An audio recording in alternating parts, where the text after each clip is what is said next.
Comenzamos. Bueno, lo primero, dar las gracias al foro Alfonso Carlos I por esta 21ª jornadas del foro, ya 21. Y si no me equivoco, conmigo ya es el tercer año consecutivo que modero esta mesa redonda, que da siempre comienzo a las 5:30, que es una hora bastante complicada, pero vamos a intentar hacerlo ameno y que nadie se nos quede por el camino. La verdad es que hay que agradecer al foro Alfonso Carlos I la valentía que tiene, sobre todo trayendo a colación un tema bastante tabú.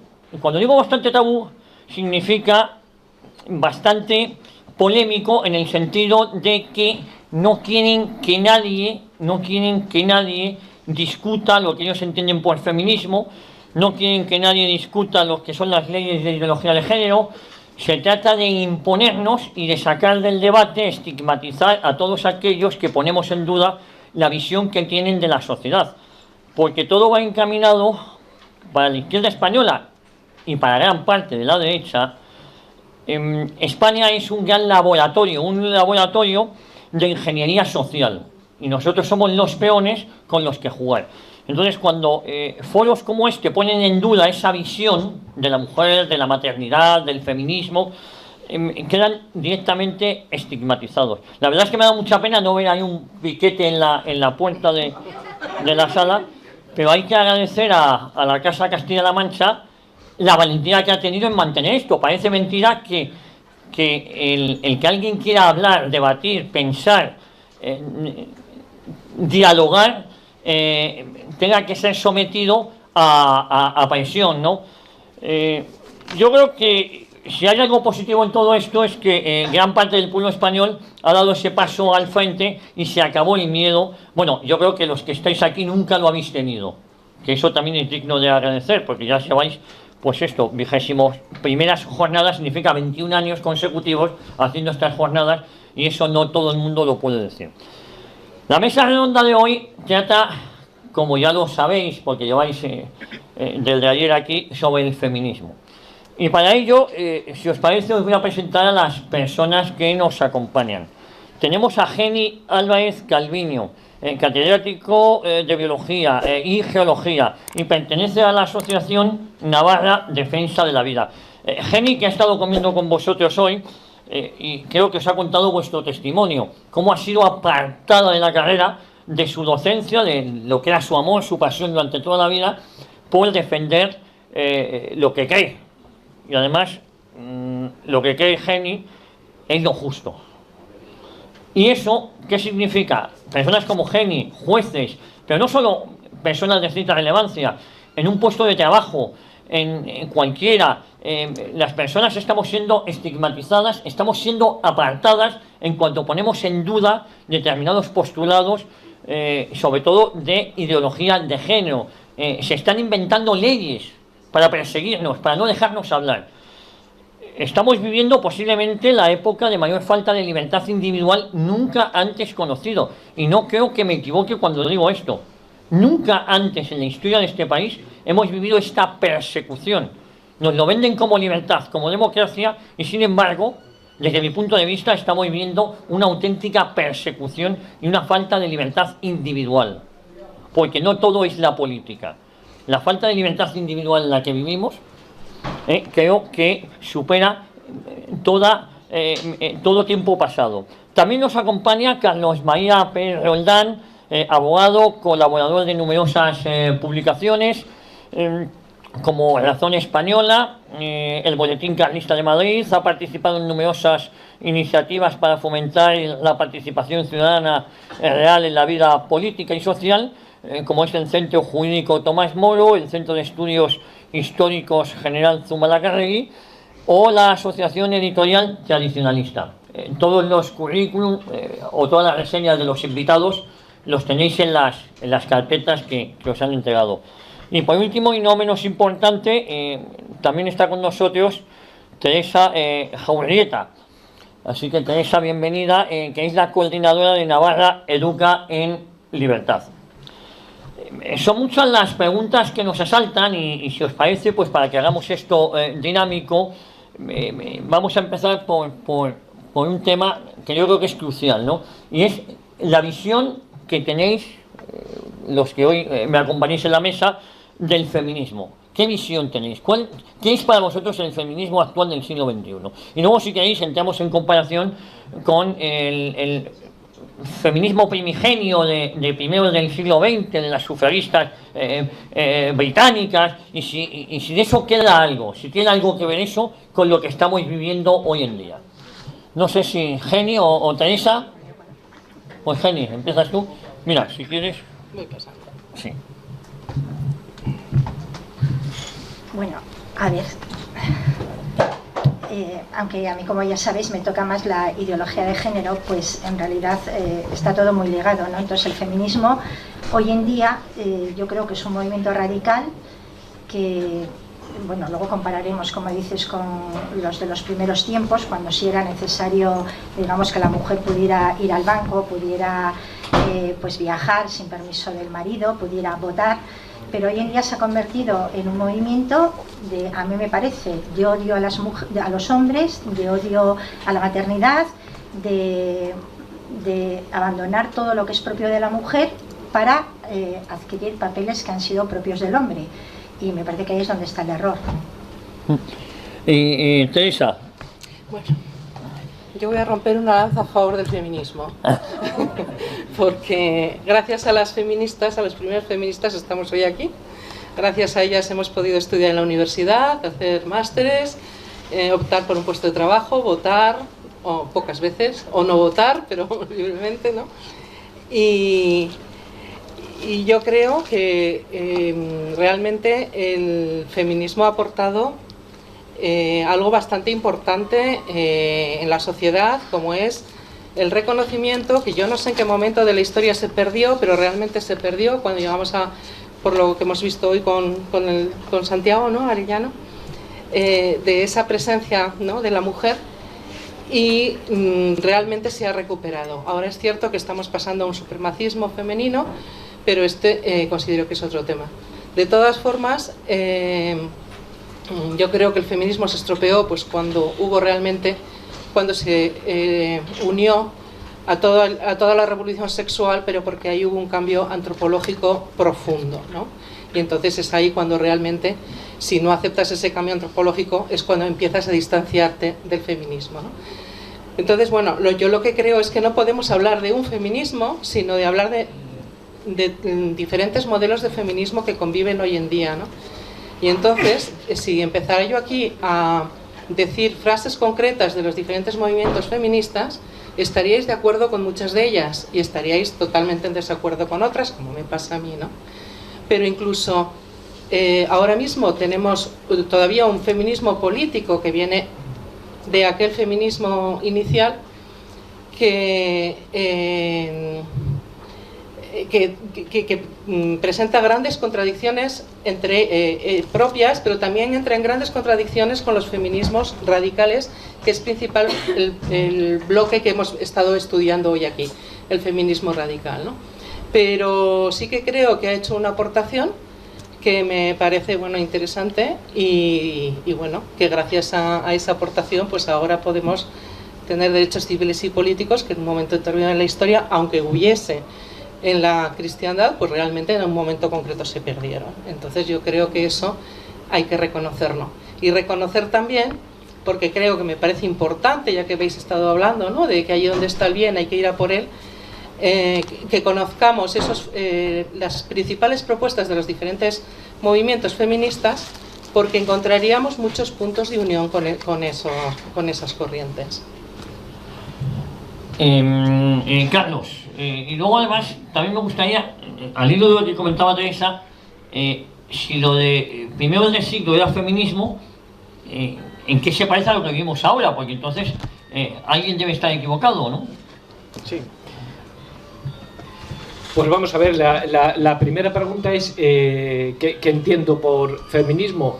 Creo desde luego que no podemos dudar que el feminismo es ante todo un movimiento ideológico, eso es evidente, y ese movimiento ideológico además es un movimiento ilógico, Y de ahí, de esa ilógica, de esa irracionalidad, a veces las confusiones que después se abordaré por lo que dices, por ejemplo, los antecedentes con las sufragistas. Ilógico desde el origen, un movimiento de liberación supuestamente de la mujer, encabezado, liderado y creado por hombres, Marx, Engels, Freud. Es verdad que después ya vendría Beauvoir, vendría Millet, vendrían otras mujeres a levantar esa bandera, pero no nos equivoquemos que el origen es un movimiento de liberación hecho por hombres, supuestamente para mujeres. Eso es lo primero, la ilógica del origen. Y la ilógica del desarrollo, bueno, liberación de la mujer. Luego entonces tendríamos que reflexionar sobre la opresión de los hombres. ¿Realmente esa opresión, desde esa forma vendida por este movimiento de ideología eminentemente política, es real o no es real? Es decir, el hombre oprimía a la mujer. Por ejemplo, datos que incluso algunas mujeres arguyen en sus escritos es el hombre era principal víctima de las guerras, el hombre normalmente muere antes que la mujer, es decir, el estrés, la presión le vence al hombre y no le vence a la mujer, los índices de suicidio son más altos entre hombres que mujeres, los hombres nunca han tenido derecho a elegir, es decir, mucho del movimiento feminista era el derecho a elegir entre trabajar en casa o fuera de casa. Bien, si por derecho a elegir se entiende que es la liberación, el hombre nunca ha podido elegir trabajar en casa. Es decir, una reflexión que tendríamos que abordar es esa opresión, porque a fin de cuentas el movimiento feminista se basa en esa supuesta opresión que hay que liberar. Y de ahí viene esa historia. Yo considero que hay tres hitos, vamos a llamarlo genéricamente, en ese movimiento feminista. Uno, las sufragistas. Desde luego una lucha digna, si entendemos por digno el sufragio. El planteamiento es si el sufragio es algo bueno, la lucha de las mujeres era algo bueno. Ahora, ¿qué sufragio? Si personal, impersonal, directo, no directo, total. Ese es el gran debate, el del sufragio, no el del derecho. Evidentemente, si las mujeres no tenían derecho a algo que tuvieran los hombres, desde ese punto de vista es una lucha digna. Vuelvo a decir, otra cosa es el fondo. Y ahí es donde acaba, a mi modo de entender, la dignidad del movimiento, vamos a decirlo genéricamente feminista, porque después hay dos grandes corrientes. Una serían todas esas organizaciones de supresión, por así decirlo, de las competencias masculinas, que entroncan con las tesis lesbianistas, las tesis de homosexualistas, es decir, al hombre hay que reducirle sus competencias sexuales para liberar a la mujer. Eso sobre todo se produce a partir de los años 60, 70, y la fase en que estamos ahora, que es la sumamente peligrosa, sería de todas aquellas organizaciones que lo que tratan de implantar es un sistema totalitario, utilizando el feminismo como causa, la liberación de la mujer como causa, pero que la consecuencia última no será solo la esclavitud de la mujer y la del hombre, es decir, un sistema totalitario. Entonces, a lo largo de esa evolución, como es un sistema, es un movimiento poliédrico, efectivamente vamos a encontrar frases que las podemos suscribir, a mi modo de verlas menos, pero alguna, evidentemente, alguna encontraremos, y vamos a encontrar frases de imposible suscripción desde un punto de vista antropológico cristiano. No obstante, vuelvo a decir, el movimiento sufragista es el que establece el límite entre un feminismo positivo y el que estamos instalados actualmente. Pero fíjate, hablas de un feminismo primigenio, podría ser las sufragistas, pero dentro de ese feminismo existe un feminismo revolucionario que niega el voto a la mujer. Todos sabemos que la izquierda en España le negaba el voto a la mujer porque consideraba que de esta manera se le daba más ventaja a la derecha.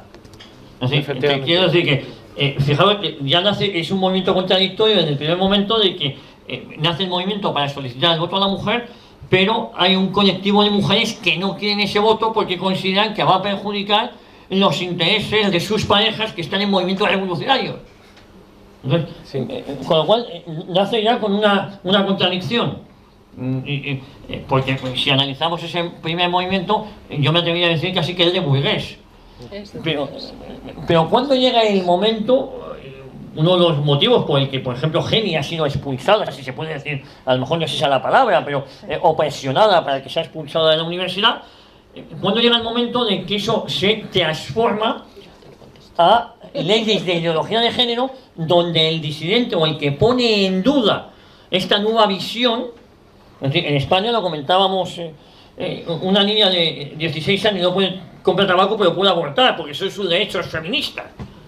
Entonces, ¿dónde surgen esas leyes que aquí, por ejemplo, te hacen que te expulsen de la universidad, Jenny?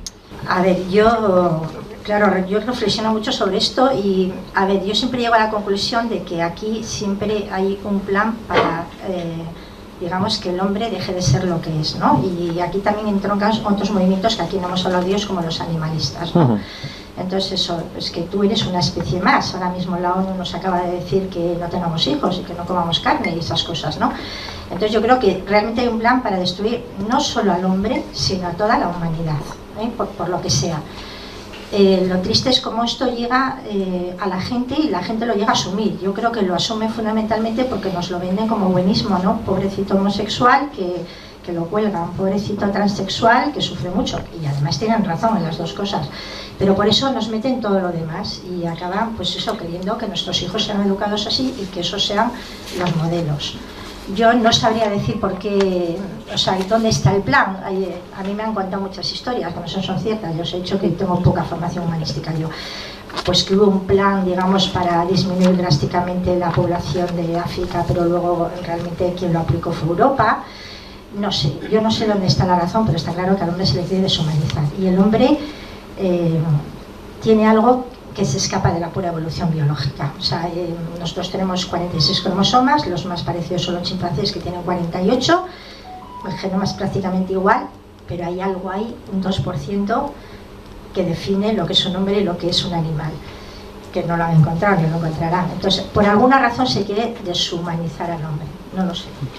Teresa. Yo sí, tampoco me quiero meter en filosofías porque hemos hablado del existencialismo y de todas estas cuestiones, pero sí que hay dos fechas claves, que una es la conferencia de Beijing y la conferencia de Pekín, y que son en el 95, y también la de Yakarta, que es en el 97. Pues es entonces cuando se establece ya como principios guía a nivel mundial los derechos reproductivos, que lo que significan en realidad es anticoncepción y aborto, ¿no? Y por primera vez es en Pekín donde se empieza a hablar realmente del tema del género, ¿no? Entonces, estamos hablando del 97. Y quiero contaros una anécdota que a mí me parece absolutamente interesante y a mí me ha hecho pensar, pues espero que coincidáis, ¿no?, en este interés también. Así como nosotros tenemos este foro de feminismo, en verano se hace normalmente un foro feminista en Asturias, en el que van las principales feministas españolas, ¿no? Amelia Valcárcel, que en Escola la citan continuamente, Alicia Millares, y cuentan una anécdota que me ha parecido muy reveladora. Entonces cuentan que, porque el feminismo este político, que es el que defienden ellas, cuando hablaban de género, hablaban del rol de género, hablaban de terminar con estereotipos culturales o sociales que se habían impuesto en la mujer y que realmente eran eso, o sea, cuestiones totalmente circunstanciales, ¿no? Pero fue entonces cuando empezaron a salir los estudios de género y tal, pero hablando siempre del rol de género. Pero claro, ¿y por qué hablaban de género?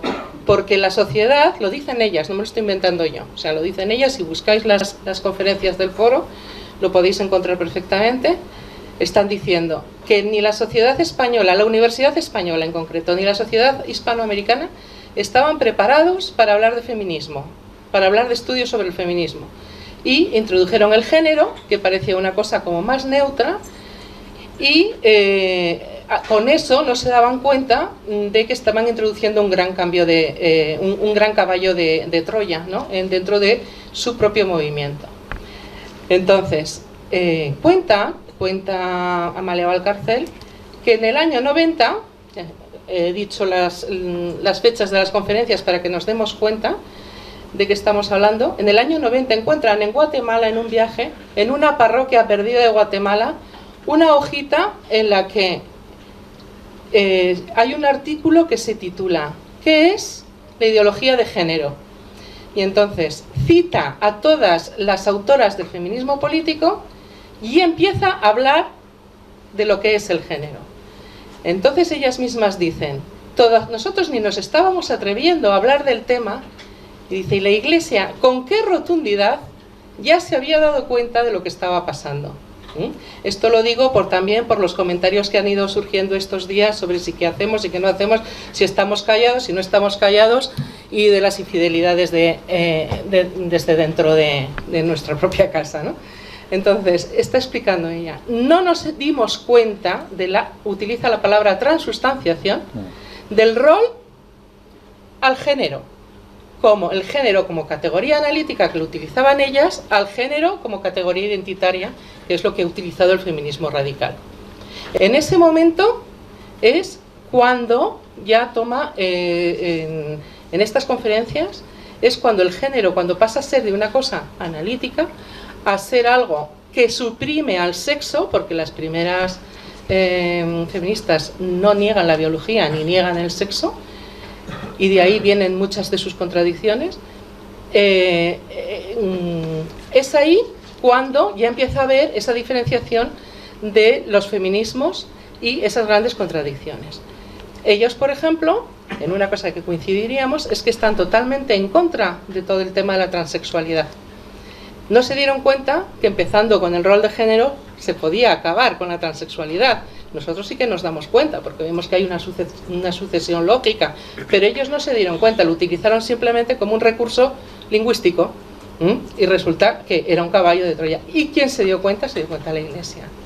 Entonces, a mí esto me encanta, primero para darnos cuenta de que la Iglesia conoce profundamente al hombre, conoce su antropología, es lista, es madre, y luego también, porque en el momento en que se puso nombre a la ideología de género, los ideólogos de género perdieron su primera batalla. Y esto creo que es una cosa muy esperanzadora, porque si con la excusa de la violencia de las mujeres, con la excusa hacia las mujeres que todos estamos en contra, de la igualdad de derechos y todas estas cosas, que son banderines de enganche muy amables y muy atractivos, nos hubieran colado absolutamente todo. Ya lo están colando así, pero en el momento en que se nombró la ideología de género como tal, es cuando todos nos hemos ido dando cuenta de que esto es algo muy profundo. Y por eso quería traerlo aquí, porque para mí fue como muy revelador esta anécdota, ¿no? Fue más que una anécdota, me abrió muchos campos, ¿no? Entonces, en este momento en que, claro, es que es toda una consecuencia lógica. O sea, si tú empiezas a decir que tu rol es asignado por la cultura, pues tienes que buscar algo que te libere culturalmente o socialmente de eso.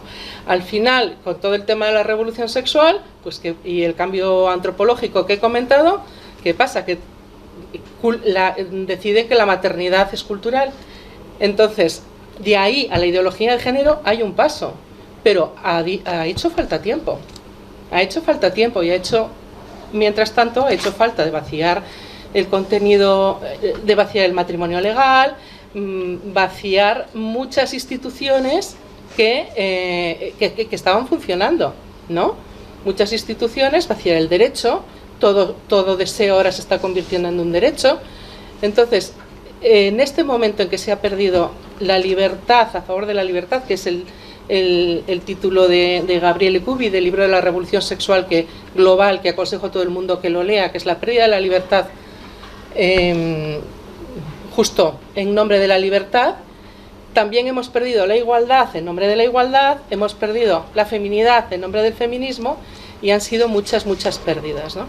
Entonces, como decía Simone de Beauvoir, que no podía ser que la mujer eligiera, porque si no elegiría quedarse en casa, pues hay que imponer las cosas. Entonces, el príncipe encantado que antes venía a salvar a la princesa, nosotros en Pamplona tenemos talleres de desprincesamiento, y la mujer, y lo anuncian diciendo, la mujer ya no espera en la torre a que el príncipe le salve. No, yo siempre digo que no es así, que ahora el príncipe se ha convertido en el Estado, y es el Estado o es la ONG de turno el príncipe que pretende liberar a las mujeres. Entonces ahora el derecho a elegir no existe, sino que es elegir hacia un solo camino, ¿no? y esa ha sido la gran imposición. Y entonces, pues como Geni ha elegido un camino que no es el políticamente correcto, le ha sucedido lo que ha sucedido. Los padres que tenemos que luchar contra todos estos programas escolares obligatorios, pues tenemos un problema. Y así, como no es nada lógico, como decía Carlos, lo que se está intentando imponer, pues es que no tienen otro remedio que la imposición. Entonces, este es el gran problema, que si tú dejas a la gente elegir, pues elige con sentido común, elige lo que la naturaleza le pide.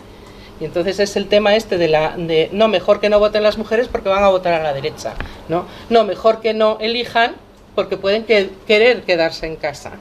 Yo he tenido muchos más problemas por decidir quedarme en casa que por trabajar, ¿no?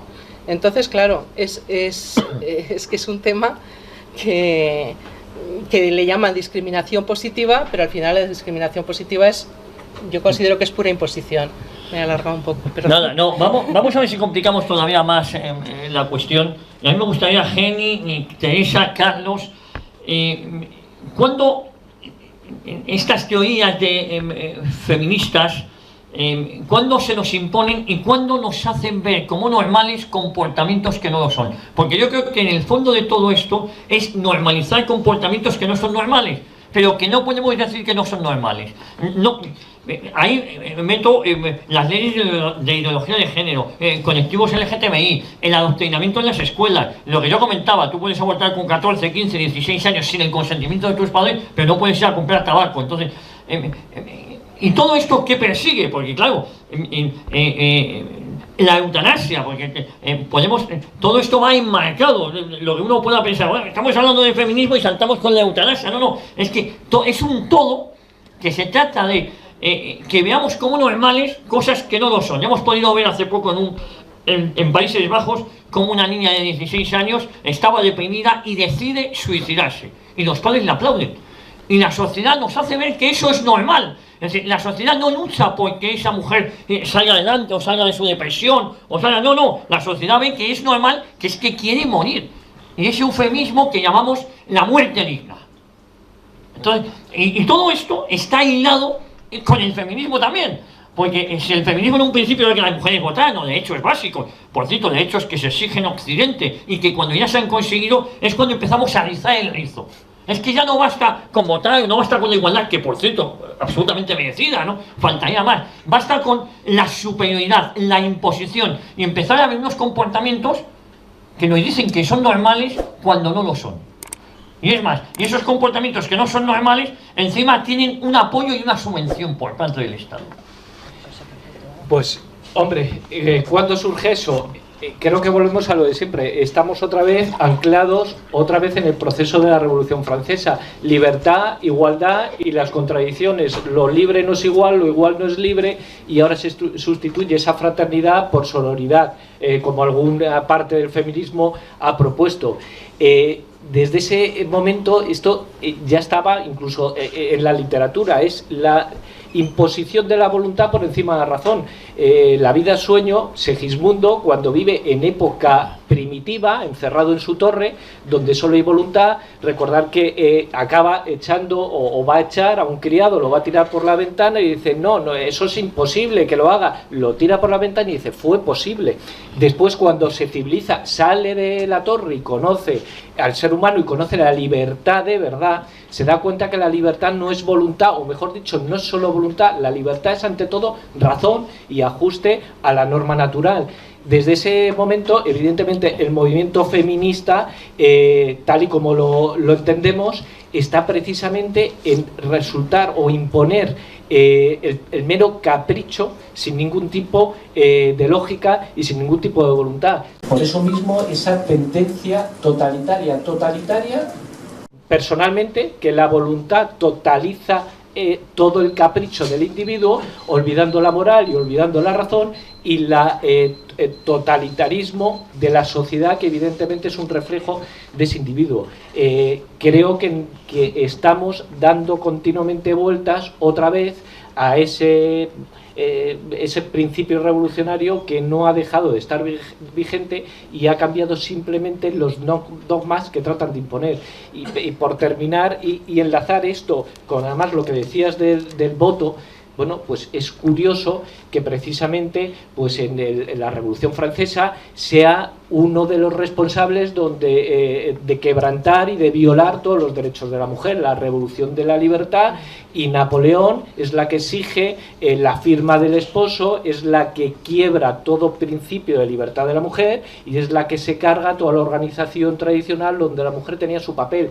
Y aquí ya sí podremos discutir los roles de la mujer, si con el cambio de tiempos puede adquirir otros roles o no, pero ese es otro debate, porque otra vez engañosamente nos quieren meter por el debate de los roles, de las ocupaciones o del papel que la mujer desarrolla en la sociedad. Y desde ese totalitarismo, ¿cuándo se produce ese movimiento? Pues desde la Revolución Francesa es un continuo, simplemente cambian los conceptos, pero la imposición está presente desde entonces, por lo menos así opino yo.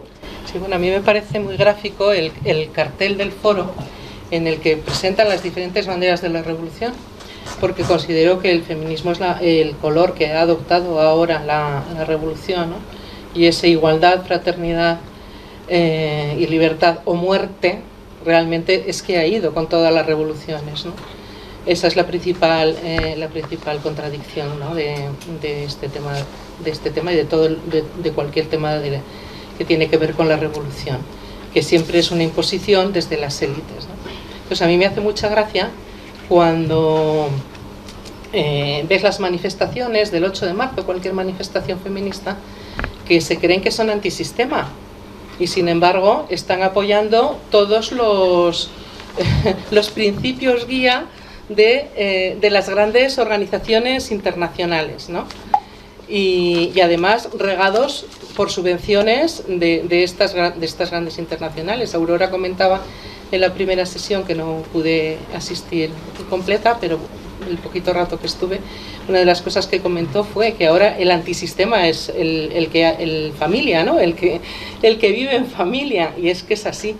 Y todas estas chiquillas que se visten con sus camisetas y esos eslóganes tan vulgares, tan soeces y tan revolucionarios son parte del sistema, cosa que curiosamente coincidimos con estas feministas políticas que consideran que son parte del sistema, ¿no? Entonces, bueno, es que aquí habría muchísimo que hablar, pero sí que es cierto que llegan primero en plan consignas, luego se reúnen estas conferencias internacionales que muchas veces no van ni siquiera representantes de todos los países, deciden cuál es el proyecto a desarrollar y a partir de ahí pasa a la ONU y de la ONU va pasando a las legislaciones nacionales. Pero todo lo que creemos que son legislaciones nacionales es que primero ha habido un movimiento anterior desde organismos internacionales.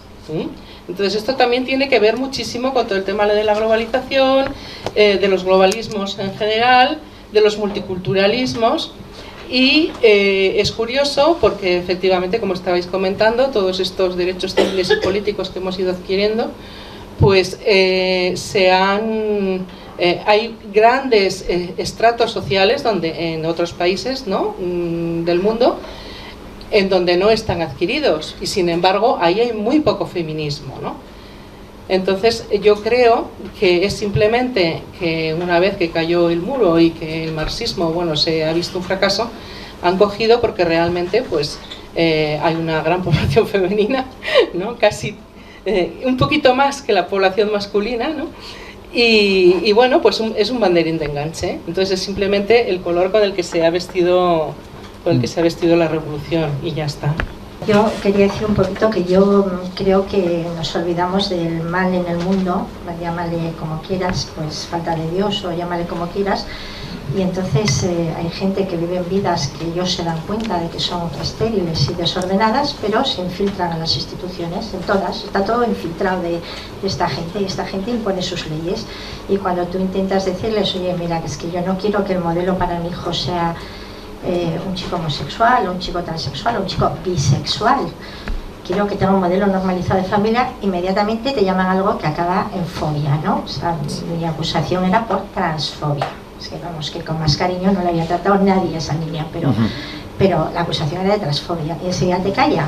Entonces, ese es el problema es que estamos muy amenazados y no nos deja discrepar, pero no nos deja discrepar ni siquiera desde el sentido común, porque claro, yo me harto de decir, ahora que me explico en Twitter, me harto de decir, pues tengo ya un párrafo preparado, pues que esas son opciones sexuales estériles. Ya solo con eso no deberían de estar protegidas. Deberías proteger al individuo, claro, los individuos sí, no se les puede hacer daño, pero ¿cómo puedes proteger oficialmente, cómo les puedes decir a los chicos que homosexualidad y heterosexualidad son opciones equiparables? O sea, es que eso es una falsedad, les estás mintiendo. En un caso puedes tener descendencia y en el otro no, y eso es biología pura y dura. O sea, es que yo no entiendo cómo alguien se lo puede llegar a tragar, pero todos tenemos miedo de que nos acusen de, pues eso, de homofobia, de transfobia, de no sé qué. Se inventan muy bien los insultos, ¿eh? En otros casos con la Unidad de España, pues de facha, ¿no? Lo que sea, se los inventa muy bien. Entonces, bueno, a mí la biología me parece fundamental y el sentido común, o sea, habla mucho de diversidad, ¿no? Es que es la diversidad, ¿no? A ver, la diversidad es que en un determinado territorio haya muchas especies distintas. La diversidad no es que en una especie, esto hay que decirlo con mucho cuidado porque enseguida se te echan encima, haya determinadas alteraciones que causan pues unos perjuicios, ¿no? Yo siempre digo, a ver, si vamos a un hospital y cogemos todos los hemogramas del hospital, cogemos todas las fórmulas de leucocitos, pues hay unas que son normales y hay otras que hay exceso de leucocitos, pues es una leucemia, y otros que hay faltas, una leucopenia. Eso no es diversidad, eso es patología que hay que corregir. Pero parece que en el aparato reproductor no hay patología, o por lo menos no hay ninguna patología que se pueda achacar a nada.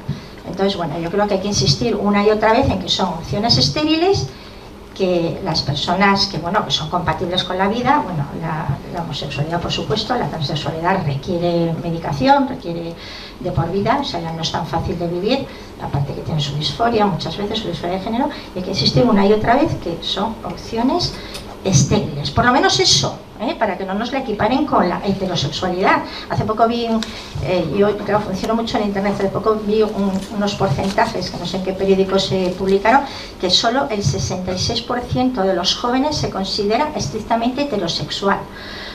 Bueno, toda la vida en los libros se decía homosexuales del 2%. Claro, a medida que vas educando, pues eso va aumentando. Estrictamente heterosexual quiere decir que hay bisexuales, que hay de todo. Bueno, y luego hay que advertirles además de que esas vidas conllevan riesgos, no solo riesgos, por supuesto, psíquicos, sino físicos. Yo tengo familia médico y bueno, pues se ven en niños de 19 años con glomas acuminados enano y nadie se lo ha dicho a ese niño que empezó con relaciones homosexuales o a ese chico. Entonces yo creo que lo que hay que hacer es difundir la verdad y luchar contra este mal que ellos nos quieren poner su forma de vida. Bueno, yo voy a terminar porque no me quiero esto, pero para que veáis, esto es de Diario de Navarra, es muy difícil, yo no voy a decir en público quién lo ha dicho, pero lo podéis buscar, era alguien del gobierno de Navarra que decía: en 0 o 4 años hay que informar sobre el goce y el placer. En la educación sexual en 0 y 4 años, es alguien de Navarra, y eso se lo voy a decir. Los niños deben ser informados sobre el goce, el placer, la masturbación de la primera infancia y de que existen relaciones diversas. Esto lo dice un sacerdote en el púlpito y bueno, está crucificado, pero como lo ha dicho alguien de Veroaba y del gobierno de Navarra, pues ya está, yo sí le contesté, está mi carta también en internet. Primero, no tiene idea de lo que es un niño de 0 o 4 años, no tiene idea porque su modo de vida no le permite tener hijos, no tiene idea, o sea, eso mira lo que es un niño de 0 o 4 años, no escribía esto, ¿no? Pero además sí que hay eso como, y que los demás hagan como yo, ¿no? Es un poco eso. Sí. Comentabas, ¿no? El tema de la esterilidad, de que no hay que proteger porque no aporta nada, ¿no? Desde la biología, pero es que esta batalla la hemos perdido, o por lo menos temporalmente, con esto que he apuntado antes del vaciamiento de las instituciones, ¿no? Porque el matrimonio ya está equiparado a las uniones de hecho cuando son cosas totalmente diferentes, y pero sobre todo está equiparado a la unión de 2 personas homosexuales, y ahí ha habido ya un vaciamiento tan grande, ¿no? Y es que es absurdo, o sea, claro, desde el derecho pensar que cualquier unión que se basa en el sentimiento tiene que estar protegida, es que resulta una aberración, porque es que el sentimiento no crea derecho, ¿no? El que crea derecho son los hechos, es el compromiso, es algo contractual, ¿no? Entonces, claro, es lógico, son pasos que se van dando. Entonces, antes de llegar a la ideología de género, ha habido que pasar por estos pasos anteriores. Y no nos dábamos cuenta que íbamos a llegar aquí. Pero todos esos pasos eran necesarios. Y también me parece importante, porque cuando ayer decíamos, ¿no?, ¿qué se puede hacer para luchar contra la ideología de género? Es que todos estos puntos están también afectados. No es lo mismo una relación homosexual, o sea, si se está protegiendo socialmente el matrimonio, es porque hay un compromiso y porque aporta algo a la sociedad, porque aporta algo al bien común. No podemos estar protegiendo cualquier tipo de sociedad basada en el sentimiento. Eso es absurdo, ¿no? Pero lo hemos consentido. Entonces es lógico que estemos llegando a esto, ¿no? No sé si Carlos sí. Vamos a ver, si os dais cuenta, empezamos a hablar de feminismo y ya vamos equiparando feminismo con leyes de LGTBI y leyes de ideología de género. Es decir, quizás porque sea un todo, ¿no? O porque todo esté conectado. Jenny nos hablaba de Geroa Bai, que es la marca blanca del PNV, del Partido de los Negocios Vascos. Que yo sepa, el Partido de los Negocios Vascos no es de extrema izquierda, ni es un tema... Hombre, ahora siempre vota con la izquierda. No, pero vota con la izquierda porque el ir contra España le da su rédito, pero es un partido ultramontano, si lo podemos decir así, ¿no? Es Geroa Bai, el Partido de los Negocios Vascos. En Madrid, las leyes de ideología de género que están vigentes no las ha traído la izquierda, las ha traído la derecha o el centro reformista, las ha traído la cleptómana Cristina Cifuentes. Quiero decir, para que nos vayamos situando, no es que el comunismo nos haya impuesto. Nos hablaba Teresa de la caída del muro de Berlín. Claro, es curioso que el feminismo, tal y como lo conocemos ahora, explosiona de tal manera cuando en estos países comunistas ni por asomo estaban estas teorías bien vistas. Quizás era lo único bueno que tenían, pero estas teorías... En cambio, ese marxismo cultural que fracasa en lo político se transforma en Occidente en este tipo de ideología. No sé si me entendéis a dónde quiero llegar. Pero claro, ese marxismo cultural es asumido por la derecha o el centro reformista. Quiero decir, por la derecha, por el Partido Popular, que es que nos ha traído estas leyes aquí. Incluso me hablabais de una serie de protocolos en el gobierno en Navarro. Ojo, el gobierno de Navarro de UPN. El protocolo de transexualidad es de este. De transexualidad no. Pero no sé si UPN o el Partido Popular o Navarra Suma han votado en contra. En Navarra, de verdad, UPN y el Partido Popular todavía están muy limpios. Sí, de verdad. Ahí Navarra, no. Sin embargo, a ver, yo opino, sin embargo, Ciudadanos no es así. O sea, aunque Ciudadanos nos lo presenta siempre como centro... Bueno, es que yo ya no sé ni qué es derecha ni izquierda. Pero Ciudadanos es un partido que lleva la eutanasia, la maternidad subrogada, el aborto, Vamos, como el PP. Sí. Más que el PP. La legalización de la marihuana, todavía más que... No, bueno, el PP no lo lleva en el programa, luego lo aceptó. Pero no, pero se han presentado juntos, ¿eh? Sí, ahora se han presentado juntos. No, pero sí. Sí, se han presentado juntos en Navarra, sí. A ver, una cosa que quería decir antes, cuando hemos hablado de las amenazas y los insultos, se me olvidó decir, y las multas, ¿eh? O sea, que es que hay multas de 45.000 euros. Y, por ejemplo, en la ley de Madrid, creo que la peor es la valenciana, en la ley LGTBI de Madrid, si a una persona homosexual se le ayuda a dejar de serlo, creo que aquí son 45.000 euros de multa. Y añade una coletilla, y es irrelevante que la persona quiera dejar de ser homosexual. O sea, ¿dónde está la libertad? Pues el que quiera ser homosexual que sea, y el que quiera dejar de serlo también, ¿no? En nombre de la libertad, ¿no? Bueno, pues claro, las multas asustan, aterran. O sea, una multa de 45.000 euros en una familia... Pero fíjate, has tocado un tema que ahí quería... yo quería llegar a este punto. La tradicional dicotomía izquierda-derecha desaparece con este tema y con otros muchos. Yo entiendo que hay un bloque contra otro bloque que sea el de los identitarios, patriotas, lo podemos definir como queramos, pero en este tema en concreto la dicotomía izquierda-derecha desaparece y es un todo. Y es unánime. Tu opinión, Sí, Carlos. efectivamente, porque yo creo que desaparece, pero porque volvemos a los orígenes de la separación política. Es decir, el planteamiento es liberalismo contra revolución.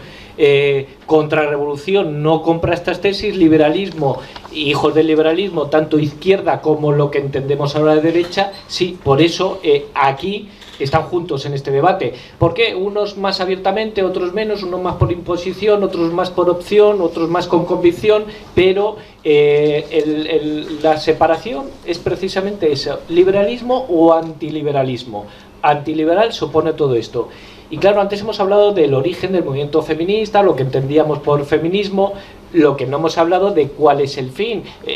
Yo hablé de imposición de un régimen totalitario, pero es que el fin nos los va a explicar y por eso ese cambio a toda la materia sexual. El fin es acabar con la familia.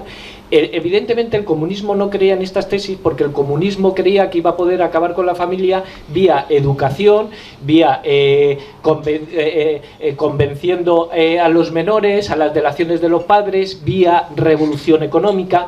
Ante ese fracaso, lo que hacen es, como evidentemente a la familia no se la podían cargar como tal, porque es la institución más respetada en cualquier país, mínimamente, con una cultura mínimamente elaborada, ¿qué es lo que inventan? Pues la liberación sexual.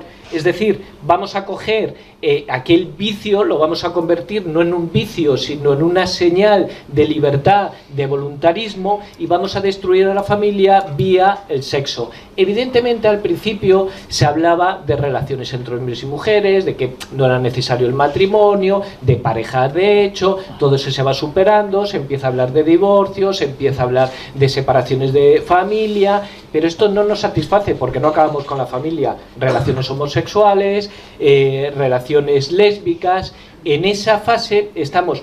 Por eso, evidentemente, tienes toda la razón y a la vez no la tienes en ese sentido. La lógica te dice que no se puede apoyar a aquellas opciones sexuales estériles. La lógica, la razón. Pero la ideología de este tipo de gente lo que te dice al revés, que para tu fin lo que tienes que apoyar precisamente esas opciones estériles. Es que esa es la lógica demoníaca de todo el sistema. Entonces, desde ese punto de vista, evidentemente quiebran los principios de los más elementales de la razón. Y en eso creo que eso es lo que estamos. Porque cualquier persona mínimamente racional, en cuanto lo analiza y lo debate, el problema es que no se analiza imposición en educación, las leyes de educación de las que hemos hablado, y después, pues bueno, esta sociedad de vértigo que vivimos, donde el análisis ha desaparecido, no de los extractos culturalmente más bajos, sino lo que es el problema de los extractos que supuestamente culturales más altos deberían tener esa capacidad de reflexión. Y ya termino haciendo anotación, y cuando existe esa reflexión, no existe esa comunicación o esos medios de comunicación dispuestos a dar voz a esa reflexión sana, intelectual, donde prima otra vez la razón frente al voluntarismo. Y en ese debate estamos actualmente. Bueno, primero Teresa y luego a Génesis, que me gustaría como bióloga preguntarla si la hemos visto todo, si hemos visto todo ya, o falta algo por llegar, falta en la unión de parejas de hecho entre el hombre y el perro, entre el pastor y la cabra, no sé, si falta algo por ver. A ver, eso... No, porque al paso que vamos seguramente... A ver, eso no sé qué falta, ¿no? Lo que pasa es que, claro, antes estaba claro lo que estaba bien, estaba claro lo que estaba bien, lo que estaba mal. La última moda que yo sepa, que he visto por ahí, son muñecos... ¿Los pollos violados? No. No, los muñecos que simulan ser hombres y que determinadas mujeres se los llevan a su casa para tener relaciones sexuales con ellos. Yo no sé qué satisfacción les puede dar eso, ¿no? Bueno, antes en la conferencia de esta mañana, a ver si digo bien el apellido porque me cuesta, me lo dices tú, Teresa, Javier Barricón. Pues ha habido un momento que decías que, no sé si estás por ahí sentado, que... No, se acaba de ir. Pues decía que eso, que no va a hacer falta los hombres para reproducirse, ¿no? Que las mujeres se van a reproducir solas. A ver, no, eso no es verdad. O sea, todo hombre y todo individuo procede de la unión de un óvulo y de un espermatozoide. En nuestra especie y en muchísimas especies que se llaman diplontis, ¿no? Sí que hay especies inferiores donde efectivamente existe la partenogénesis, que la partenogénesis no es una autofecundación, es que una célula somática da lugar a un nuevo individuo. Por ejemplo, los zánganos de las abejas salen por partenogénesis, por eso solo tienen un solo juego de cromosomas. En la especie humana eso no existe. Entonces, no hay ninguna posibilidad de que las mujeres ni se autofecunden ni se inseminen si no disponen de semen de hombre. Con lo cual, está muy fácil, ¿no? Los hombres no dan su semen y la especie se extingue, ¿eh? O sea que no es, o sea, es que la biología es radical y es que, pues es que al final esto lógicamente se va a extinguir, o sea, todas estas cosas, pero porque va a haber tanto sufrimiento y luego pues son genomas que se extinguen en una sola generación. Esos individuos no tienen hijos por más que de vez en cuando nos presenten un par de homosexuales en una foto mirándose enamorados y con un bebé en brazos. Lo cierto es que ese bebé le estás conculcando su derecho a tener uno de los dos progenitores por lo menos, porque le estás privando de su madre en ese caso, si son dos homosexuales masculinos, y ya está, el genoma al menos de uno de ellos se pierde. No sé si el del otro también, porque a veces los niños tienen una madre biológica, un padre biológico, dos adoptivos y bueno, nada, un terror lo que se le hace a los niños, que nunca se piensa además en ellos, o sea, porque lo primero son los derechos de los niños, entonces tú a un niño no le puedes privar de conocer a su padre y a su madre y el origen de los genes, más que si la naturaleza hace desaparecer a uno de ellos por una muerte. Entonces eso no se habla nunca, siempre son los derechos de ellos, ¿no? Y claro, se miran enamorados y yo digo, pues es que da igual cómo os miréis de enamorados, es que no tenéis complementariedad, no podéis tener relaciones sexuales normales. Bueno, entonces yo lo que quiero decir es eso, que siempre el hombre y la mujer nos vamos a necesitar, vamos a ser complementarios y barbaridades se pueden hacer todas las que quieras. La necrofilia también ha existido y existirá. Pero lo que antes era todo patologías, pues ahora se ha normalizado. Se ha normalizado, son derechos, no son patologías. Teresa. Sí, no, yo quería contar, porque a mí me gusta descender a lo concreto, un caso que me gusta muchísimo y os invito a que lo busquéis en internet. 56 millones de euros destinados a estudios de género en el Consejo Nórdico, en el Instituto Nórdico NIKK, no sé cómo se dice, con sede en Oslo, NIKK. Bueno, pues hay un señor que se llama, a ver dónde lo he apuntado, EIA, H-A-R-A-L-D, Harald EIA, no sé si se pronuncia así, que es tipo Jordi Évole, o sea, hace este tipo de programas, pero allí en Noruega, que se pregunta, una pregunta típica de periodista, ¿no?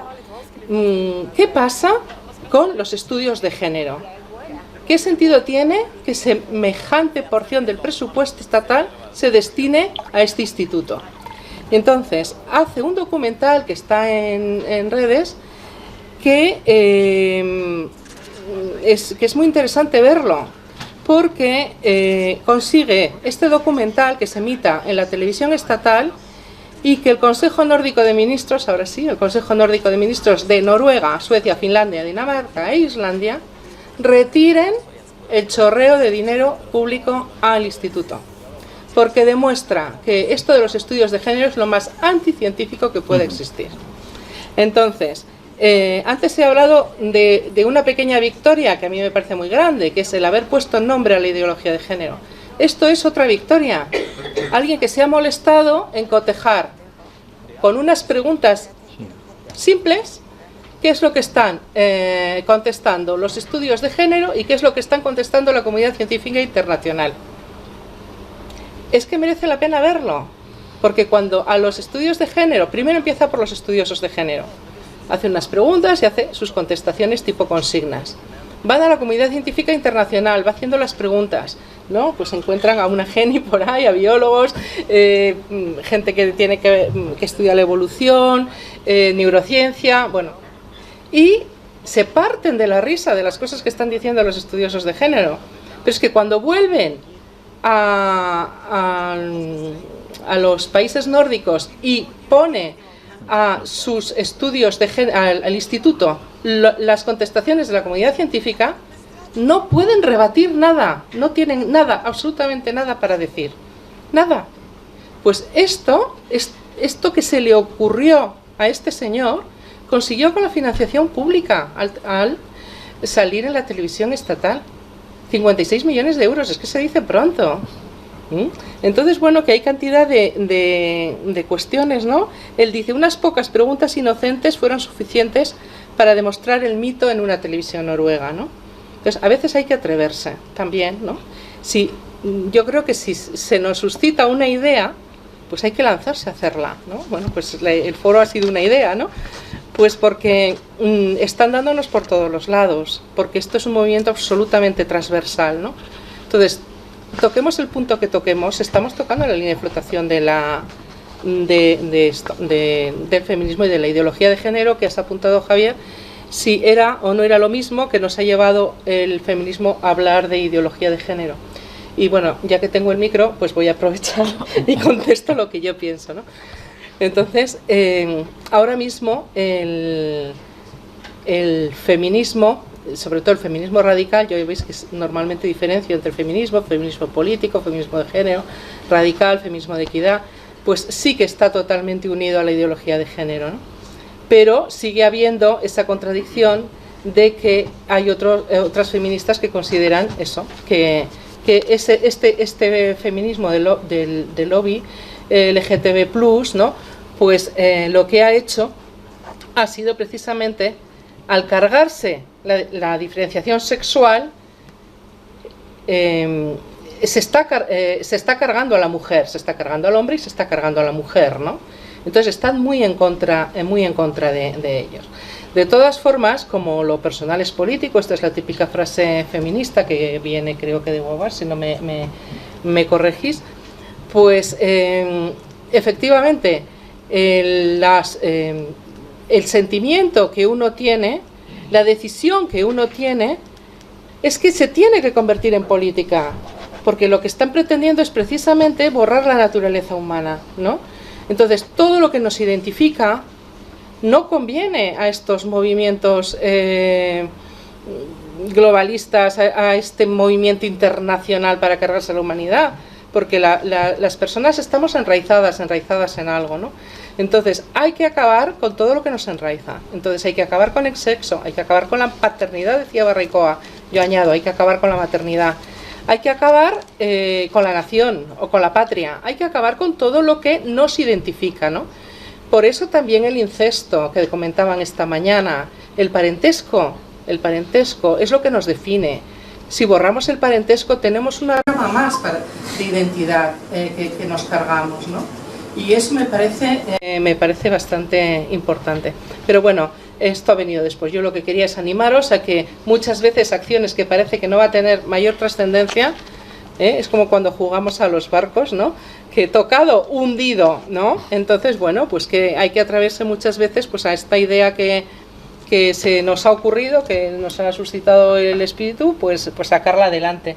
Esta mañana también, y lo acaba de citar ahora Tere, se ha suscitado lo del incesto. A ver, el incesto está prohibido por razones puramente biológicas, porque todo el mundo sabe, aunque yo creo que hoy en día, pues no sé si esto se llega a olvidar en los medios de comunicación, hoy en día se olvidan muchas cosas, se olvida el papel de las infecciosas, se olvida que existe la corriente eléctrica. Digo, eso yo le explico a mis alumnos, ¿no? Que luego los mandamos al tercer mundo y no saben lo que es una corriente eléctrica ni algo que les puede dar corriente, ¿no? Entonces el incesto está prohibido porque biológicamente no es posible, porque todos portamos genes deletéreos y cuando se acumula, pues hay graves enfermedades y graves deficiencias. Incluso los primos carnales antes necesitaban licencia para poderse casar, dispensa. Entonces, a ver, es que hay una razón biológica, que es que no nos estamos inventando. Entonces, venir con un incesto, claro, le puedes privar de la reproducción al incesto, pero bueno, claro, si se ejerce en grandes cantidades, acabará habiendo muchos niños con problemas. Entonces, es una razón puramente de consanguinidad, de acumulación de genes deletéreos. Eso lo intentó hacer Hitler también, con su famosa raza aria. Hizo pues, laboratorios donde reunía a mujeres altas, rubias, guapísimas, con hombres altos, rubios, guapísimos, y claro, pues lo que obtenía era pues muchos niños con taras genéticas, O sea que no hay ninguna forma humana de legalizar el incesto más que sin un animal. A ver, Carlos. Sí, retomando eso, si el feminismo ha acabado en ideología de género, si es lo mismo, si no es lo mismo, si uno es consecuencia, si el otro es causa, desde luego todas las revoluciones se acaban comiendo a sus hijos. El feminismo, ya hemos dicho que no era una defensa de lo femenino, era en realidad un ataque a la familia, un movimiento político, un movimiento ideológico de imposición. Pues bien, algunas feministas evidentemente en este movimiento han quedado descolgadas, porque su revolución, o ellas creían que su revolución era la liberación de la mujer, la libertad de la mujer, y consideran que con mejoras para ellas, pero que prácticamente ese objetivo ya se ha llegado al objetivo y ahí debería pararse la revolución. Pero es que la revolución sigue adelante. Y la revolución, claro, en realidad está bien sacado la maternidad, porque claro, destruir la familia o la paternidad es que en realidad es destruir la maternidad. Y ahí solo les cabe lesbianismo, homosexualismo o demás aberraciones sexuales, porque no hay más historia, porque entre un hombre y una mujer siempre puede haber procreación, por mucha historia que quieran poner, por mucho aborto, por mucho anticonceptivo.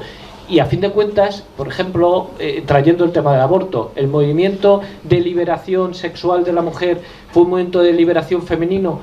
El aborto, derecho típico que venden estos movimientos como derecho de libertad de la mujer, ¿fue una libertad de la mujer o del hombre? O del hombre que podía desatarse o desvincularse de las consecuencias de mantener una relación sexual fuera del matrimonio. Pues ahí está el debate. Algunas mujeres lo verían como liberación, yo no digo que no, pero muchos hombres lo vieron como liberación, porque ese banderín de enganche del hijo que has tenido era el que precisamente ese miedo le impedía tener relaciones extramatrimoniales o poder cumplir con, otra vez volvemos a lo mismo, su santa voluntad por encima de su santa razón. Entonces ese movimiento realmente queda perfectamente marcado. Y con respecto a, por ejemplo, que ahora se están desapareciendo los conceptos de patologías en el ámbito sexual, pero es que en todo. Hace poco leía un movimiento para enfermedades, discapacidades intelectuales, que quieren hablar de diversidad cognitiva. Vamos a ver, el enfermo es digno, pero es enfermo, y es que nos queremos olvidar de todo eso. Entonces ahora es diferente capacidad cognitiva, y dentro de nada el incapacitado, discapacitado visual será diferente concepción visual de las cosas. No, es ciego. El problema es que vivimos en una sociedad donde el dolor sobra. Queremos hacer desaparecer el dolor, donde lo razonable, por ejemplo el tema del incesto, sobra, y queremos lo que es razonable, lo que es científico, lo que es demostrable, queremos otra vez posponer la voluntad. Entonces no están separados el movimiento feminista y ideología de género, es que es uno detrás de otro, es una carrera hacia un final que, por cierto, cada día parece que se nos acerca bastante más. ¿Me dejas? Sí. Mira, no, yo quería lanzar aquí un dato. ¿Sabéis cuántas mujeres faltan por el aborto selectivo? Que el aborto se ha vendido como liberación de la mujer. Faltan 117 millones de mujeres por el aborto selectivo. Se dice pronto, ¿no? Y no solamente es Vietnam o China o la India, es que tenemos Montenegro entre ellas, con uno de los principales. Está en casa, o sea, es que la tenemos en casa, ¿no? Y también quería comentar, que no lo he contado y me parece importante, que una de las conclusiones de este estudio, que os animo a que lo veáis, del que he hablado, del de Noruega, era que este chico llegaba a la conclusión de que en los países donde más igualdad hay, en los países más paritarios, las mujeres eligen realmente según lo que ellas quieren, no según sus intereses. Y entonces resulta que tenemos mayoría de mujeres en carreras de enfermería, en carreras de derecho y en carreras que se dedican a la enseñanza, ¿no? Y sin embargo en ingenierías y en otro tipo de carreras técnicas pues hay mayoría masculina, cosa que nos vamos a países donde no hay tanta igualdad y vuelve totalmente la estadística, cambia. ¿Por qué? Porque precisamente las mujeres que no tienen igualdad luchan por competir con los hombres en aquellas carreras que se consideran más masculinas, como una forma de salir pues de esa sumisión que tienen, ¿no? Entonces, bueno, me parece un tema interesante, sobre todo porque en este momento estamos, esta semana ha habido este anuncio, ¿no?, de que se va a promover que las mujeres estudien carreras técnicas allí donde haya un mayor número de alumnos que de alumnas, pero no se va a promover que los varones estudien las carreras que tienen que ver más con las ciencias sociales. Otra vez estamos en esa gran contradicción del feminismo, ¿no? Entonces estamos viendo todo el rato pues ese tipo de contradicciones, ¿no? Liberar a la mujer y faltan 117 millones de mujeres, hacer que la mujer elija, pero es papá Estado, ¿no?, es el príncipe que viene aquí a liberarme, el que decide qué es lo que tenemos que estudiar las mujeres, y continuamente estamos en este tipo de contradicciones. La anticoncepción, que también ha salido, la anticoncepción, bueno, esto lo sé por primera mano por la consulta, ¿no?, que ha sido una de las liberaciones que más ha ido contra la mujer, y esto Jenny seguro que os puede hablar muchísimo mejor que yo, ¿no? Eso sí que ha sido la utilización más burda que se ha podido hacer de la mujer, ¿no? Y sin embargo ya ni se habla del tema, porque ya se supone que es una cosa que está asumida por todo el mundo, ¿no? Bueno, yo en este tema, ahora ya no tanto, pero antes, pues a la puerta de los colegios con las madres no se hablaba de otra cosa, todo el mundo habla de la anticoncepción, ¿no? Yo ahora que soy un poquito mayor, pues me doy cuenta que mi mejor empresa es mi familia. O sea que lo mejor que he hecho en mi vida es tener a mis hijos. Yo creo que lo he tenido siempre claro, ¿no? Pero a muchas mujeres se les vende al contrario, se les vende que la maternidad para ti te sujeta, que la maternidad te impide realizarte. Hay mujeres que están, pues en principio, deseando volver al trabajo, porque claro, a veces los niños dan malas noches, ¿no? Pero claro, cuando llegan al trabajo tienen un jefe que es peor que el niño todavía, muchas veces, ¿no? Entonces, bueno, yo hace poco le escribí también por Twitter a un juez de estos progresistas y claro, siempre van buscando la paridad. Bueno, la paridad en todo, excepto en el matrimonio, claro, ya se sabe. Ahí ya da igual que sean los dos del mismo sexo, ¿no? Pero estamos en la paridad, pero yo siempre les escribo y les digo, mira, si realmente queréis ayudarnos a las mujeres, pues por cada niño que tengamos, y si queréis poner un límite de ayuda, pues para los 3 primeros niños, darnos una ayuda para que, si queremos, nos quedemos en nuestra casa. La que estamos trabajando nos conserváis el sueldo y la que no está trabajando pues le dais un sueldo mínimo, ¿no? 3 años por cada niño, que tampoco sería tanto. Eso sí sería ayuda a la mujer, sería conciliación. A mí lo de que le dé la baja paternal a mi marido, pues bueno, me parece muy bien, pero la baja paternal la quiero yo, la baja maternal. Quiero que me la den a mí y me la den además, pues que me acumulen lo de él. Porque es verdad que sí, que le puede dar un biberón, es verdad, pero la que tengo al niño soy yo, la que lo engendro soy yo, la que lo paro soy yo y la que le voy a dar de mamar soy yo. Y eso se tiene que proteger, porque si no proteges eso, pues así tenemos a las mujeres de 35 años sin tener un niño y luego se vuelven locas, claro, luego ya van pues, a técnicas de fecundación in vitro, porque claro, la fertilidad disminuye con los años. Entonces, pues eso nos lo han vendido efectivamente como liberación, eres una mujer liberada si no tienes hijos, y luego resulta que no, que la que, bueno, al menos en mi caso, la que está feliz es la que tiene hijos, o sea que nos han vendido una moto ahí impresionante, ¿no? De hacernos renegar de lo más sagrado que hacemos, que es dar vida, es muy sagrado eso. Quería comentar simplemente un anuncio que he visto hoy aquí en el foro que me ha enseñado Teresa y me ha parecido la cosa más aberrante que nos podamos imaginar. Y entonces quizás lo hayáis visto si tenéis más cultura de televisión de la que yo tengo. Y es un papá haciendo la compra en el supermercado con su niño que decide que quiere comprar unos caramelos. Monta el pollo, cosa que todos tenemos experiencia de esto, ¿no? El carro, calor, todo el mundo ahí esperando en la cola y el niño montando el pollo porque quiere el chicle que está ahí en la caja y tú le dices que no al final, le dices que no durante 2 segundos, y cuando empieza a montar el pollo le dices que sí y que se calle cuanto antes, ¿no? Y le compras además el donus para que mejor esté un ratito con la boca llena y no te monte el pollo. Bueno, pues este niño es montando el pollo en el supermercado con un paquete de caramelos que el papá le ha hecho dejar. Entonces empiezan a volver todas las miradas, ¿no?, hacia el padre como diciendo, oye, controla al niño, ¿no? Controla al niño. Y bueno, el padre se ve así con cara como de pasmo y es un anuncio de condones. O sea, si no quieres que te pase esto, si no sabes controlar a tus hijos, lo mejor que puedes hacer es no tener hijos. Es que me queda impresionada, o sea, qué frivolidad, ¿no? Entonces, bueno, esa frivolidad se puede comparar con la frivolidad, por ejemplo, de Woman's Secret, que este año en el desfile de lencería que hacen pues de cada temporada sale el gran anuncio diciendo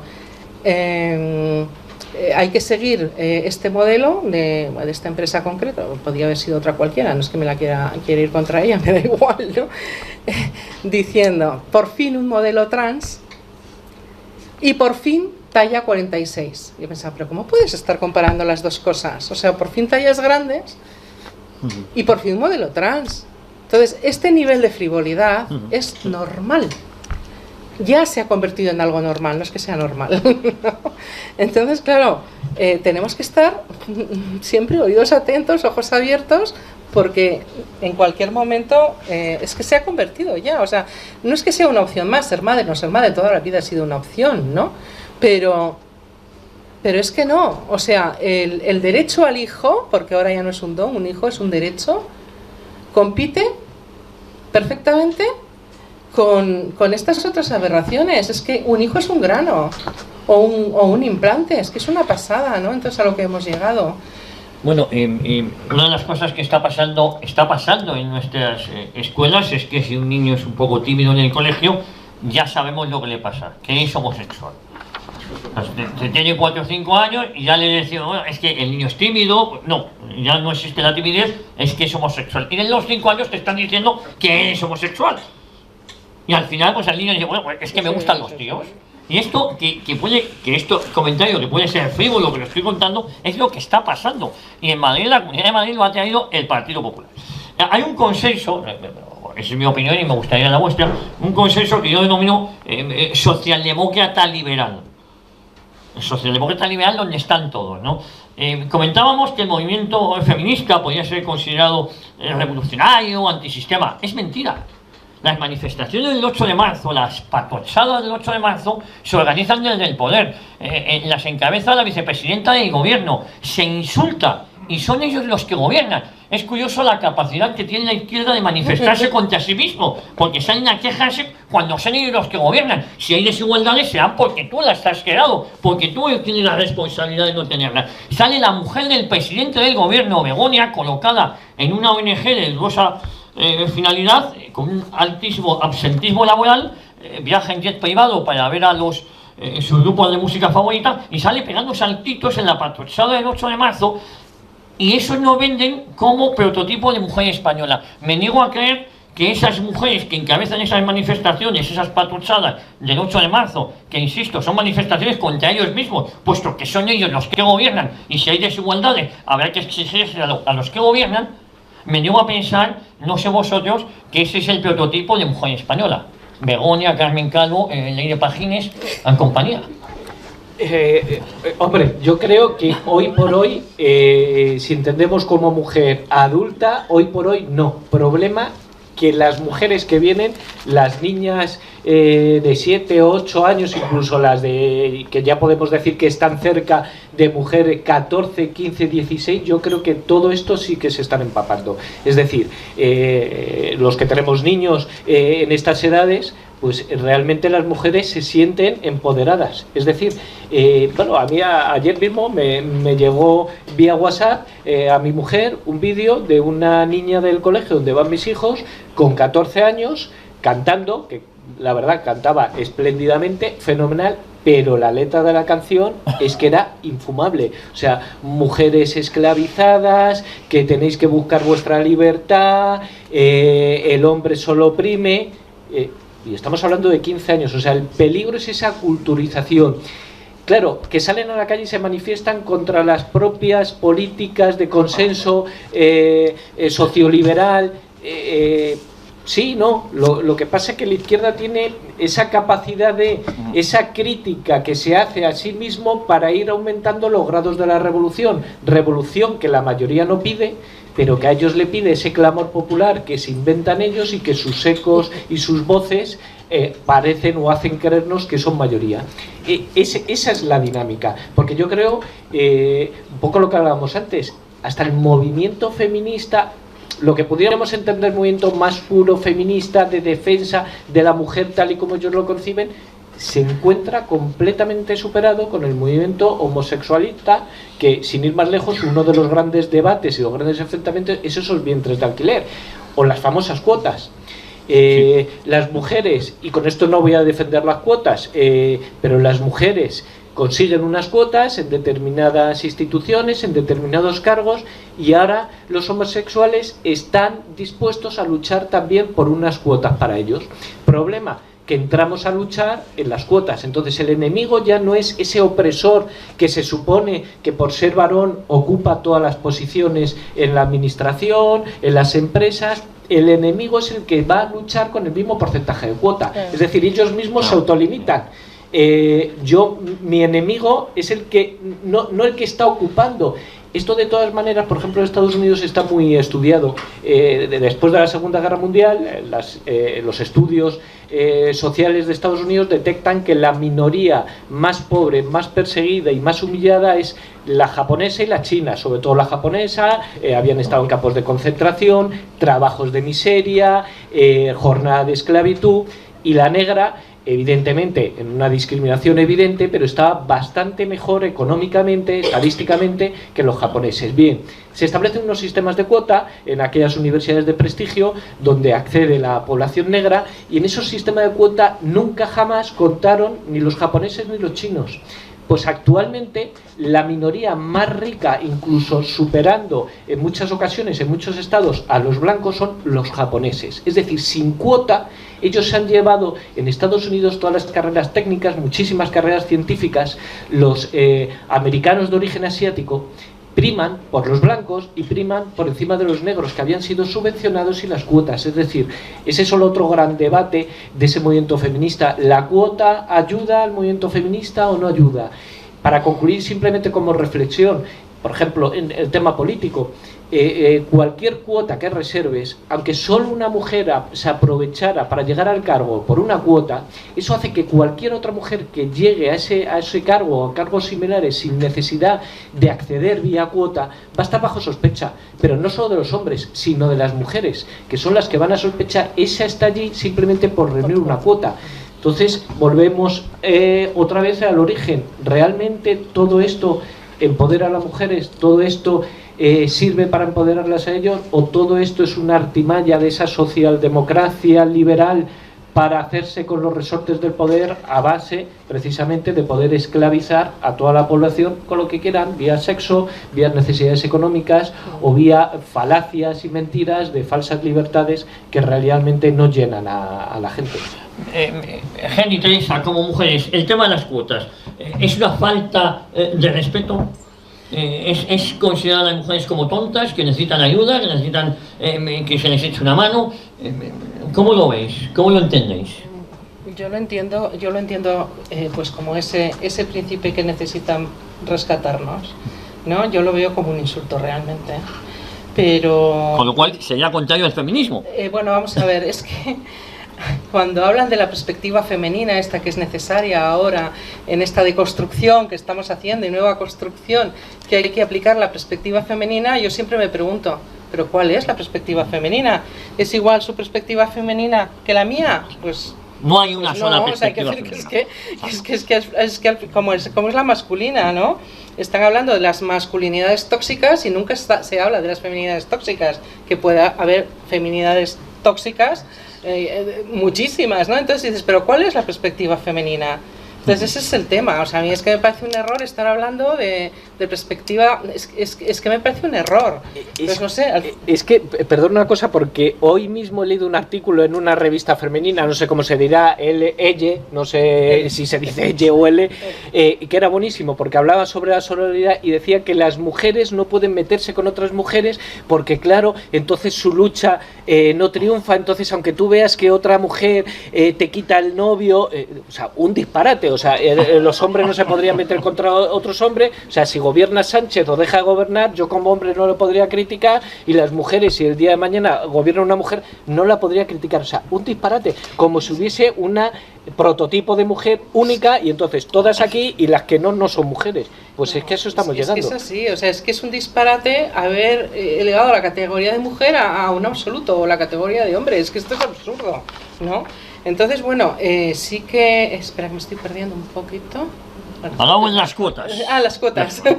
No, entonces a mí me parece eso, que las cuotas son, pues eso, el nuevo príncipe que te tiene que liberar. Entonces, como tú eres tan tonta que no puedes acceder, pues vamos a poner una cuota. Pero yo aquí sí que quiero comentar, y te paso para hablar de las cuotas, que el problema laboral no lo tiene tanto la mujer como mujer, sino la mujer madre. Entonces, esto es un tema que nadie está abordando y que ya me gustaría a mí que alguno lo llevara al Congreso de los Diputados, porque en lo público realmente ya no existe brecha salarial y todo este tipo de cosas. En las empresas privadas quizás todavía puede existir algo, pues porque todavía hay paternalismos y este tipo de, bueno, pues de historias, ¿no? Y al final también, bueno, pues tenemos pues una herencia, ¿no? Pero realmente, has preguntado en algún momento si sigue teniendo la lucha feminista contenido, pues el contenido inicial desde luego ya ha desaparecido. Aquí en Europa, otra cosa es que haya que seguir luchando por la liberación o empoderamiento, es que son unas palabras tan espantosas que me niego casi a utilizarlas, ¿no? Pero bueno, luego seguimos con las contradicciones de que vemos que en Holanda el día del orgullo gay se visten no sé cuántas políticas feministas con burkas de colores arcoíris reclamando el derecho a llevar burka. Entonces, y es cuando dices que no entiendo nada, ¿no? Porque entonces dices, pero bueno, ¿pero esto qué es? Es que les importa un bledo a la mujer. Lo que les importa es la revolución. La mujer es una excusa, simplemente. Pero y la revolución, perdóname, desde el poder, porque son ellos los que están en el poder. Por eso insisto tanto que cuando vas a las manifestaciones a quejarte o vas a la Puerta del Sol, cuando el movimiento, si es la izquierda quien Eso gobierna, parte del sistema, y encima van sí. ministros Sí, y ministras a sujetar la pancarta quejándose de algo cuando ellos tienen la llave de solucionar ese supuesto algo que está sin solucionar, ¿no? Es decir, yo lo que entiendo es que se manifiestan contra sí mismos, entonces hay que poner en su espejo. Usted se sale a manifestar, se sale a quejar, sale a protestar, cuando es su marido el que está gobernando. Y está la vicepresidenta al lado. Quéjese con ella. ¿Me dejáis poner un ejemplo que conozco de cerca? No sé cómo estamos de tiempo y me acuerdo que te tengo que pasar el micro. Es que tiene que ver con lo que ha comentado Carlos. Ha salido ya varias veces aquí el tema Escolae. Escolae es un programa del Gobierno de Navarra que intentan, que ya por ley es obligatorio en todos los centros de la comunidad y que además lo hemos vendido al resto de comunidades autónomas, así que si no os ha llegado, os llegará.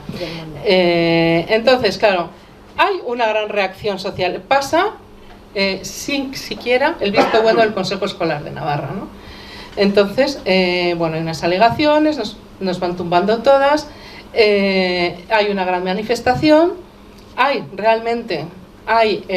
contestación social y no se les ocurre otra cosa que proponer la candidatura de Escolae a un premio de la UNESCO. Al mes siguiente, o sea, un premio de la UNESCO que solamente lo puede proponer asociaciones que están como afiliadas o gobiernos. Deducimos que lo ha propuesto el gobierno Sánchez, deducimos, porque es que realmente no ha habido información. Al mes siguiente se le concede el premio en la categoría de educación de niñas y mujeres, un premio que lo paga China y que otros años se ha dado a países como Zimbabue. ¿Pero qué le han contado? ¿No? Pero da igual, la cuestión es que ya ha salido en un solo titular, se han cargado toda nuestra lucha. La Confederación un premio al programa que la Confederación Católica de Padres de Familia ha llevado a los tribunales. Fundamentalistas, oscurantistas, y además hay 3 casos abiertos en los tribunales, con lo cual les están diciendo a los jueces, ojo, que la UNESCO ha premiado este programa. Entonces, ¿qué esperamos? Y luego el tema del empoderamiento. A mí me enseñaron, y yo creo que con eso funciona muy bien en la vida, que la vida lograda era la vida del servicio, la vida de la entrega y la vida del olvido de uno mismo, ¿no? Entonces, a mí me hace muchísimo daño que precisamente el empoderamiento lo que están haciendo es la mujer que no ama, la mujer que no se entrega, la mujer que se busca a sí misma, ¿no?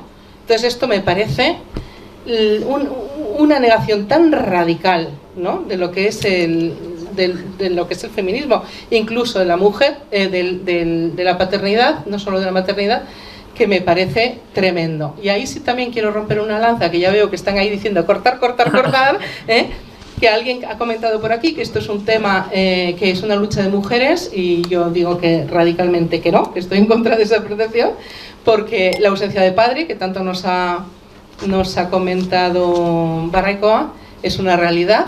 Yo también lo veo en la consulta. O sea, la ausencia de padre, además de crear hijos apátridas sin modelo masculino que no saben ni qué es lo que tienen que hacer en la vida. Alejandro Navas, sociólogo de la Universidad de Navarra, decía las masculinidades constreñidas. Es que además está creando mujeres absolutamente estresadas, ansiosas, y un poco ya todas estamos un poco de aquí, ¿no? Entonces, bueno, pues esto es una lucha también para que el varón recupere su puesto. Porque al final la maternidad se entiende con respecto a la paternidad, y la paternidad con respecto a la maternidad. Entonces esto es un tema de la persona, es una concepción antropológica, ¿no?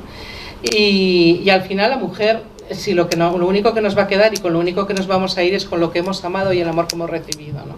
A ver, Jenny, vamos acabando. Yo no sé si hay tiempo para preguntas. No. Jenny. No, yo totalmente de acuerdo con todo lo que ha dicho Tere. O sea, es hacer una mujer egoísta, una mujer que solo piensa en ella, cuando lo propio de la mujer no es eso, es darse. Y en el tema de cuotas, pues horrible, porque a ver, yo en mi vida he necesitado cuotas y he hecho mi vida profesional. Es verdad que cuando tenía los niños pequeños, me estaba preparando el acceso a cátedra, pues me costó, claro. Mis hijos recuerdan que los mandaba al hierrito a jugar, dice un hierrito que había abajo, ¿no? Pero claro, para eso es para lo que se necesita ayuda, ¿no? Para cuando tenemos los hijos, esa es la conciliación, que nos den ayuda cuando tenemos hijos, pero luego tu mérito, tu propio mérito, vamos, ¿de qué te van a regalar nada? O sea, totalmente de acuerdo con lo de que hay que hacer una mujer que ame, que es la que ha vivido toda la vida. Pues muchísimas gracias a Jenny, a Carlos, a Teresa, muchísimas gracias al foro, y muchísimas gracias a ustedes por soportarnos. Espero, no sé si les hemos sacado de dudas o todo lo contrario. Me temo que más de lo segundo. Muchísimas gracias.